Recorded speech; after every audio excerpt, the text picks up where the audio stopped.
April 11, 1942, Camp O'Donnell, Philippines. Captain Yoshio Tsuneyoshi watched the first American prisoners stagger through the gates with professional satisfaction. 6 days of forced marching across 65 miles of Philippine jungle. No food, no water. Beatings for those who faltered. 10,000 dead left rotting along the roadside. The survivors looked barely human. Emaciated faces, torn uniforms, bodies covered in dysentery and malaria. These were the soldiers who had dared resist the Imperial Japanese Army for 3 months on Bataan Peninsula. Now they would reveal everything. General MacArthur's defensive plans, artillery positions at Corregidor, bomber base locations throughout the Philippines. Tsuneyoshi had studied Japanese intelligence assessments about American character. Soldiers raised with electric lights, automobiles, and unlimited food possessed no capacity for genuine hardship. The brutal march would shatter their will completely. Within days, maybe hours, they would trade military secrets for rice and water. The first group of American officers reached the camp assembly area. Tsuneyoshi expected them to collapse, to beg for mercy, to demonstrate the weakness Japanese doctrine predicted from luxury-raised Western soldiers. Instead, Major General Edward King stepped forward and immediately began organizing surviving personnel by unit and rank. Despite weighing perhaps 90 pounds after months of starvation followed by the Death March, he established military chain of command. Other American officers moved through the crowd of barely living men, recording names, assigning barracks, maintaining unit cohesion. The Japanese guards exchanged confused glances. Every other prisoner population, Chinese, Korean, Filipino civilian, arrived broken and defeated. These Americans displayed discipline that seemed to strengthen under impossible conditions. Tsuneyoshi's confidence wavered. His interrogation plans assumed demoralized prisoners desperate for survival. These soldiers maintained military structure despite witnessing mass death and experiencing torture that should have destroyed human will. What had Japanese intelligence missed about American training that could produce warriors who organized military formations while literally dying of starvation? Colonel Shigeji Morioka reviewed intelligence assessments about American prisoners with absolute confidence. 3 years of successful campaigns across China and Southeast Asia had validated Japanese military psychology. Brutality worked. Starvation worked. Systematic cruelty reduced captured soldiers to desperate animals willing to trade anything for survival. The American prisoners represented unprecedented intelligence opportunities. These men knew General Douglas MacArthur's entire defensive strategy for the Philippines. They could reveal Clark Field's bomber operations, Corregidor's fortress gun positions, submarine communication protocols, and future Allied offensive plans.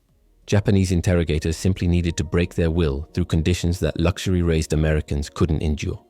The cultural assessment Japanese military doctrine treated American character as fundamentally weak. Intelligence files documented a nation where average citizens owned automobiles, lived in heated homes, and consumed unlimited food. American soldiers received daily rations of 4,500 calories, more than Japanese officers ate. They expected hot showers, medical care, and regular mail from home. This dependency on comfort created tactical vulnerability that Japanese commanders planned to exploit ruthlessly. American recruits came from cities with electric lights and indoor plumbing. They grew up attending schools, not working rice paddies.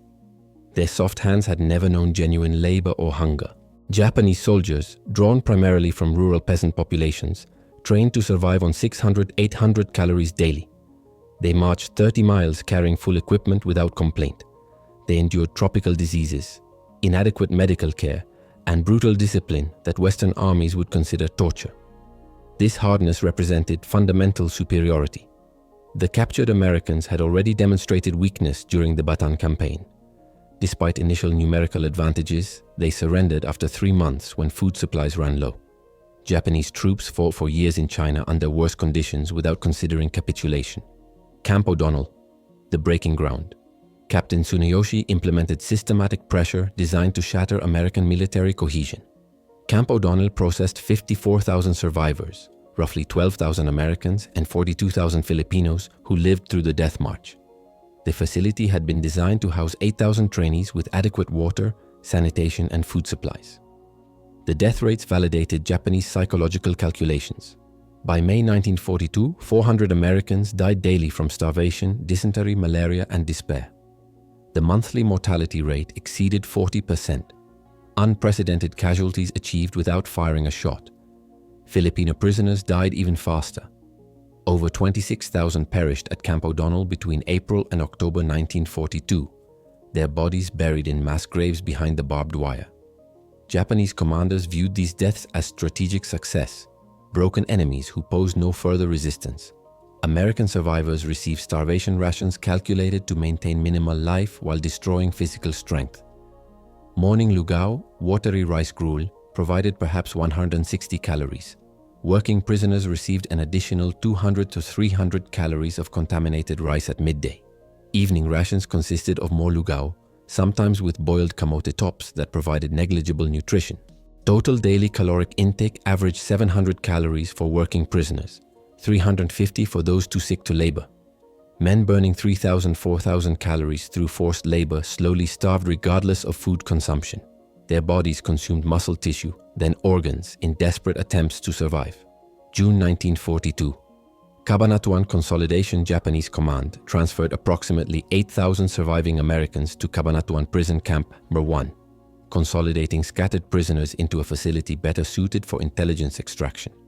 The camp's 30 hospital wards, designed for 40 patients each, housed up to 100 dying men on bamboo slats with 2 feet of personal space. The zero-ward quarantined dysentery cases in conditions so horrific that assignment there meant certain death. American doctors improvised treatments with guava leaves for dysentery and maggots to clean infected wounds. By December 1942, over 2,600 men died at Cabanatuan from diseases and starvation. Colonel Morioka's interrogation strategy depended on this systematic brutalization. Starving prisoners watching comrades die daily would become desperate for any improvement in conditions. Japanese interrogators could offer extra food rations, medicine, or transfer to better facilities in exchange for intelligence cooperation. The expected intelligence windfall Japanese forces needed specific tactical information that captured Americans possessed. Where did MacArthur's submarines refuel? What were the exact coordinates of artillery batteries on Corregidor? Which bomber groups operated from which Australian airfields? How did American forces coordinate between Army, Navy, and Air Corps? More importantly, American prisoners could reveal strategic capabilities. How many aircraft could American factories produce annually? What were genuine fuel reserve levels? Where would Allied forces launch their counteroffensive? Japanese military planners operated with incomplete intelligence about American industrial capacity and strategic intentions. The interrogation plan assumed systematic progression. Initial starvation would weaken physical resistance. Witnessing daily executions would shatter psychological defenses. Offers of survival in exchange for cooperation would seem irresistible to men raised in comfort, now facing certain death. Every previous prisoner population had broken under these conditions. Chinese soldiers traded intelligence for rice. Korean laborers cooperated to avoid execution. Filipino civilians revealed resistance networks to save their families. Americans, lacking the hardened peasant mentality that sustained Asian populations, would collapse even faster. The fatal miscalculation. Japanese intelligence officers studied American culture through captured magazines, movies, and pre-war observations. They saw advertisements for automobiles, luxury goods, and abundant food. They observed American tourists complaining about minor inconveniences. They read American newspapers describing labor strikes over working conditions that Japanese soldiers would consider paradise. This cultural assessment created confidence that bordered on contempt. Americans were soft, dependent, and psychologically fragile. Their democratic society produced citizens who questioned authority and expected individual comfort. Military training couldn't overcome fundamental character weakness rooted in generations of luxury. Colonel Morioka anticipated complete intelligence cooperation within 6 weeks of Cabanatuan imprisonment. Starving Americans watching friends die would trade military secrets for survival. The interrogation facilities stood ready. The torture protocols were prepared.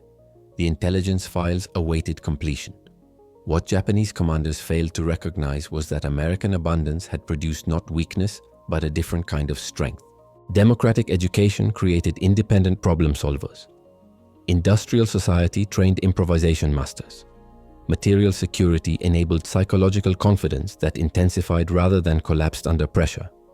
The prisoners arriving at Cabanatuan carried something more dangerous than military secrets. They possessed technical education, systematic training, and American ingenuity that Japanese brutality would soon discover it couldn't break, torture, or starve into submission. Japanese guards searched prisoners daily for contraband but never understood what they were actually seeing. When Private First Class Robert Henderson carried a rusted razor blade, guards dismissed it as useless junk. The copper wire coiled around a bamboo tube looked like primitive attempt at decoration. Earphones from damaged radios appeared to be broken equipment worth ignoring. Henderson possessed something far more dangerous than weapons: American technical education. He had completed 11 years of public schooling in Ohio, studying electricity, radio theory, and mechanical principles that 95% of American males learned as standard curriculum. Japanese guards averaging 4 to 6 years of rural schooling couldn't recognize radio components because most had never seen functioning electronics. The education advantage American prisoners represented the most technically educated military force in history. The United States achieved near universal literacy by 1940. Over 96% of native-born whites and 87% of the total population could read and write. Japanese forces showed approximately 60% literacy, with many rural conscripts functionally illiterate. More critically, American public education emphasized practical skills. High school students learned basic electronics, mechanics, and scientific principles. Millions of American teenagers built crystal radios as hobby projects during the 1930s, understanding electromagnetic theory that Japanese officers never studied. This democratic education created technical capabilities across entire American military forces rather than concentrated in elite units. The U.S. Army Signal Corps trained thousands of personnel in advanced radio operation and repair. Every infantry division included specialists who understood transmitter design, antenna theory, and frequency modulation. At Cabanatuan, over 200 prisoners possessed formal electronics training, enough technical expertise to staff a communications facility. Building radios from nothing, the crystal radio required no external power source. It operated entirely on energy from radio waves themselves. Henderson's design used a heat-blued razor blade as semiconductor detector. Heating Gillette blue blade razors with matches created iron oxide coating that rectified radio signals exactly like manufactured crystal detectors. A sharpened pencil lead touching the oxidized blade surface created the crucial point contact junction. Microscopic pressure between graphite and iron oxide produced diode effect, converting radio frequency, alternating current into audio frequency, direct current that headphones could reproduce as sound. The antenna wire scavenged from Japanese electrical systems connected to a coil wound around bamboo tubes. Approximately 60 turns of copper wire created inductor that resonated with stray capacitance to tune radio frequencies. Stolen earphones with 2000 ohm impedance provided sufficient sensitivity to hear distant broadcasts without amplification. Henderson's radio received KGEI San Francisco broadcasting at 15,330 kHz on shortwave bands.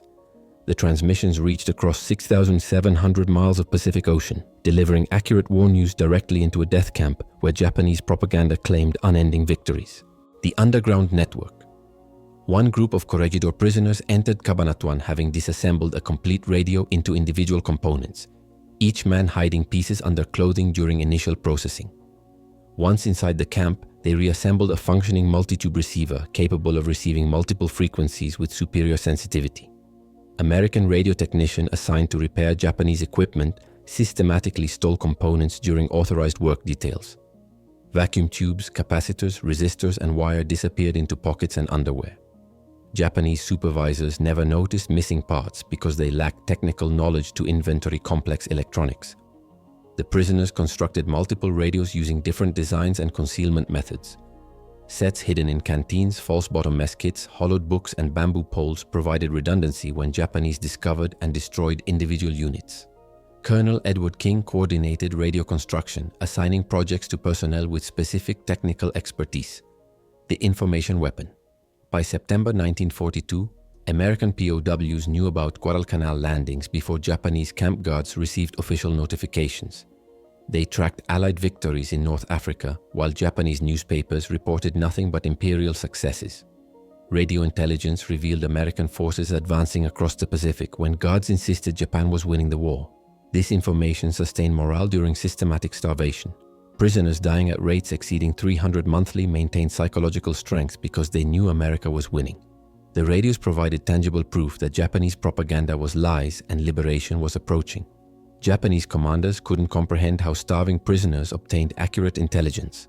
Their searches discovered occasional radios, leading to executions of operators like Colonel James Duckworth, beheaded in January 1943.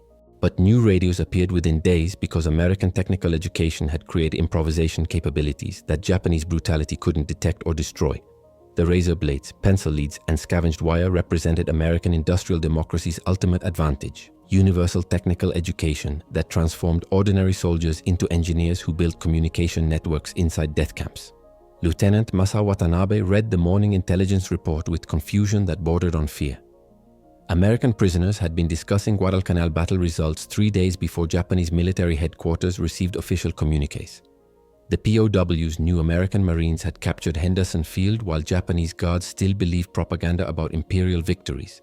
More disturbing, the Americans maintained precise morale despite watching 300 comrades die monthly from starvation. They organized into information networks that somehow penetrated camp security and accessed outside intelligence. Watanabe's systematic interrogations had produced zero useful military information after 6 months of brutal conditions designed specifically to break American will. The underground network. What Japanese intelligence couldn't comprehend was happening 30 miles away in Manila. Margaret Utinsky, an American widow whose husband died at Cabanatuan from starvation, had transformed grief into systematic resistance. Operating under the alias Rosena Utinsky and codename Miss U, she coordinated an underground network of over 60 civilians smuggling food, medicine, and radio components into the camp. Naomi Flores, a Filipina who closed her Manila beauty shop to join the resistance, posed as a roasted peanut vendor in Cabanatuan town. She purchased supplies from local markets, concealed packages in false-bottom vegetable baskets, and coordinated with Filipino guards sympathetic to American prisoners. The Japanese never suspected that ordinary market vendors were intelligence operatives. Chief Godofredo Monsod, whom Japanese considered a loyal collaborator, actually maintained dual intelligence operations. His official position provided access to Japanese military communications while secretly coordinating with Filipino guerrillas. He facilitated package delivery that appeared routine but contained radio parts, medicines, and cash hidden inside vegetables, clothing, and food containers. The Tsubaki Club operation Claire Phillips operated the war's most audacious intelligence operation from Manila's waterfront district. Club Tsubaki attracted Japanese Army and Navy officers seeking entertainment and female companionship. Phillips, performing as Dorothy Fuentes or Madame Tsubaki, hired attractive Filipina hostesses trained to extract military intelligence from drunk officers.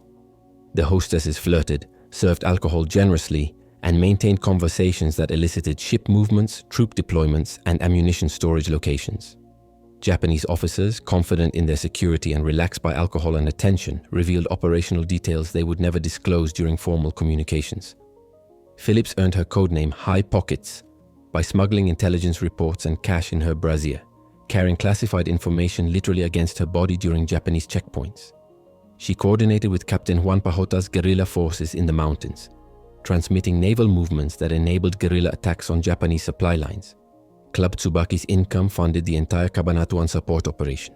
Phillips personally financed food packages, medicine purchases, and bribe payments that kept supply lines open.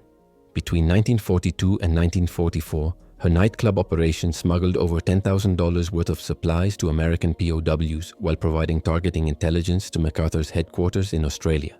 Japanese psychological defeat. By January 1943, guards at Cabanatuan faced impossible reality. Starving prisoners knew more about the Pacific War than armed Japanese personnel. American POWs accurately predicted Allied advances while Japanese newspapers reported nothing but victories. The psychological impact devastated guard morale. They realized their own propaganda was systematic lies. When guards discovered Colonel James Duckworth's hidden radio, they executed him by beheading as deterrent to other prisoners.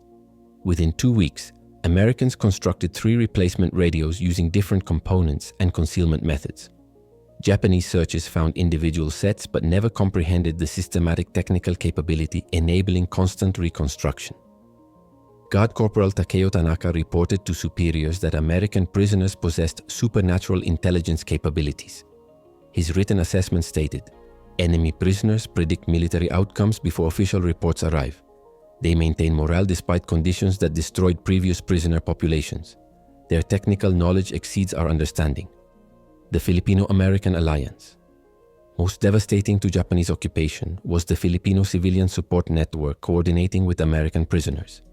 An estimated 15,000 Filipino guerrillas received targeting intelligence from POW observations passed through the underground network. Japanese troop movements reported by prisoners enabled guerrilla ambushes. Supply convoys observed from camp perimeters became guerrilla targets within days. The resistance demonstrated something Japanese military doctrine couldn't comprehend: democratic alliance building. Americans treated Filipinos as equals, created mutual respect networks, and inspired voluntary cooperation that Japanese brutality could never achieve. Filipino civilians risked torture and execution to support American prisoners because Americans had treated them as partners, not subjects. By late 1943, Japanese commanders realized their fundamental miscalculation. American technical education had created improvisation masters. Democratic values built unbreakable alliances. The soft, luxury-raised soldiers possessed psychological resilience and ingenuity that Japanese brutality couldn't break, starve, or torture into submission. The death camp had become an intelligence fortress. Lieutenant Colonel Henry Mucci watched the P-61 Black Widow night fighter roar over the prison camp at 500 feet altitude, engine deliberately backfiring and belching black smoke. Japanese guards rushed from their posts to watch what appeared to be a crashing American aircraft. They never saw 121 U.S. Army Rangers crawling through rice paddies toward the camp perimeter. The raid represented 3 years of American ingenuity, culminating in perfect military execution. The underground network that built radios from razor blades now provided exact intelligence: guard positions, prisoner locations, Japanese troop movements, and terrain features. Every detail the Rangers needed came from POWs who maintained military effectiveness despite systematic starvation. Captain Juan Pajota's 250 Filipino guerrillas positioned themselves at Cabu Bridge, 800 yards east of the camp. Japanese intelligence had completely failed to detect the 15,000-man Filipino guerrilla force coordinating with American prisoners. The alliance, built on mutual respect, not Japanese brutality, now delivered tactical superiority. Perfect coordination through American technology. At precisely 7:45 p.m., Rangers cut through barbed wire simultaneously at 3 entry points. Radio communication coordinated assault timing across multiple elements separated by hundreds of yards. Japanese forces, dependent on visual signals and runners, couldn't match American electromagnetic coordination. Captain Robert Prince's assault element stormed through the main gate while Captain James Fisher's support team destroyed guard towers with concentrated rifle fire. 30 minutes of intense combat killed 523 Japanese soldiers while rescuing 513 Allied prisoners, 489 Americans, 22 British, 3 Dutch, plus civilians including Margaret Utinsky and other underground operatives. The precision stunned even the prisoners. Technical Sergeant Norton. Most later testified, the Rangers moved like machines. Every man knew exactly where to go, who to protect, how to extract us. They executed 30 months of planning in 30 minutes. Filipino military excellence Captain Pajota's guerrillas faced the raid's most dangerous assignment, holding off over 1,000 Japanese reinforcements from the 359th Independent Infantry Battalion attempting to reach the camp. The Cabu Bridge became a killing ground where Filipino-American coordination achieved devastating results. Pajota had demolished the bridge's center span hours earlier, creating a choke point where Japanese tanks couldn't cross. When enemy forces rushed the position, Filipino guerrillas armed with American weapons, including a bazooka operator trained just hours earlier, destroyed 4 Japanese tanks and decimated infantry formations in waves. The battle lasted over an hour, with Filipino forces absorbing the entire Japanese counterattack. Their perfect defensive position and superior firepower killed hundreds of enemy soldiers while suffering minimal casualties. Without Pajota's guerrillas, the rescue force would have been trapped and annihilated. Zero left behind American doctrine proved its superiority through absolute commitment. No prisoner abandoned regardless of condition. Rangers carried emaciated POWs weighing as little as 80 pounds. 50 water buffalo carts procured by Filipino civilians transported prisoners too weak to walk. P-51 Mustangs provided air cover during the 30-mile return journey through enemy territory. The casualties told the story. 2 Rangers killed, 4 wounded, 21 Filipino guerrillas wounded versus 523 Japanese dead and 4 tanks destroyed. American tactical excellence combined with Filipino courage achieved a 250-to-1 kill ratio while rescuing every living prisoner. The validation among the rescued prisoners were the radio operators who maintained intelligence networks for 3 years. Private First Class Robert Henderson, whose razor blade radio survived countless Japanese searches, emerged carrying components for one final transmission, a message to MacArthur's headquarters confirming successful rescue. The raid validated everything American training represented. Technical education enabled perfect intelligence. Democratic values built unbreakable Filipino-American alliance. Industrial military coordination produced flawless execution. Most devastating to Japanese military psychology, the soft Americans they tried to break with death marches had not only survived but maintained the military effectiveness that enabled their own rescue. The prisoners who built radios from garbage now rode to freedom in the greatest POW rescue in American military history. Medical officers documented recovery statistics that validated American industrial superiority through human biology. Private First Class Robert Henderson weighed 92 pounds when Rangers carried him from Cabanatuan. 12 weeks later, proper American nutrition restored him to 165 pounds. A 73-pound gain proving American abundance transformed even the nearly dead. The 513 rescued prisoners averaged similar recoveries. Within 6 months, nearly all returned to normal weight and health. American medical science, nutrition knowledge, and industrial food production accomplished what Japanese brutality attempted to destroy. The rescued POWs literally embodied the difference between democratic abundance and totalitarian deprivation. Justice through American military courts. The Yokohama war crimes trials prosecuted 996 Japanese personnel for crimes against Allied prisoners between 1946 and 1949. American military courts convicted 854 defendants with methodical efficiency that demonstrated superior legal systems alongside superior military capabilities. 124 received death sentences, including Major General Yoshitaka Kawane and Colonel Kurataro Hirano, both executed in 1949 for ordering the Bataan Death March. Claire Phillips and Margaret Utinsky testified at multiple trials, their evidence convicting Japanese officers who underestimated American civilian courage. The women who ran underground networks under Japanese occupation proved that democratic society produced heroism at every level, not just among soldiers, but civilians who chose resistance over collaboration. 3 Congressional Medals of Honor went to Philippine Scouts for Bataan heroism, including Sergeant Jose Calugas, who single-handedly defended an artillery battery against overwhelming Japanese forces. The medals validated Filipino-American alliance built on mutual respect rather than imperial subjugation. The strategic validation post-war analysis revealed Japanese intelligence's catastrophic miscalculations about American character. Their assumption that luxury produced weakness proved systematically wrong at every level. American prisoners maintained 60% survival rates where organized resistance existed versus 35% where isolation prevented coordination. Statistical proof that American training created collective strength. The Filipino guerrilla movement, supported by POW intelligence networks, fielded over 260,000 fighters by 1945, the largest resistance force in any occupied territory. Japanese brutality created enemies, while American respect built unbreakable alliances.